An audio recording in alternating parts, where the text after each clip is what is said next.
మంత్రి కేటీఆర్ పై మాజీ ఎమ్మెల్సీ కొండా మురళి తీవ్రస్థాయిలో ఫైర్ అయ్యారు. కొండా దంపతులు పారిపోయి అనడంపై మండిపడ్డారు.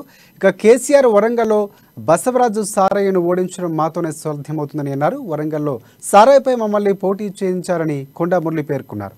వరంగల్లో ఆయన మాట్లాడుతూ కొండా మురళి గూండాని ఈరోజు అంటున్నారని, ఆ రోజు ఎమ్మెల్సీ పదవి ఇస్తే ఏకగ్రీవంగా ఎన్నికైనప్పుడు గుర్తుకు రాలేదని నిలదీశారు. పేద ప్రజలు ఇబ్బందులకు గురి చేస్తున్నప్పుడు వారి పక్షాన నిలబడి పోరాడేందుకు గూండా అనే పేరు పెట్టారన్నారు.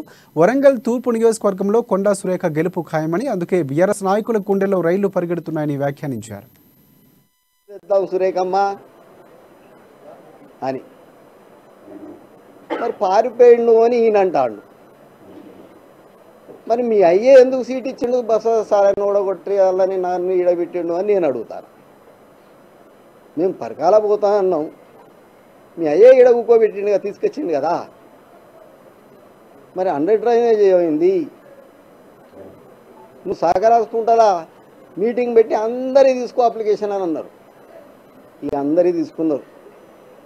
ఇక కళ్ళు కూడా తాగుతా ఏడంటే కురిసేసుకుంటా కూర్చుంటా పని చేస్తా అంటాడు.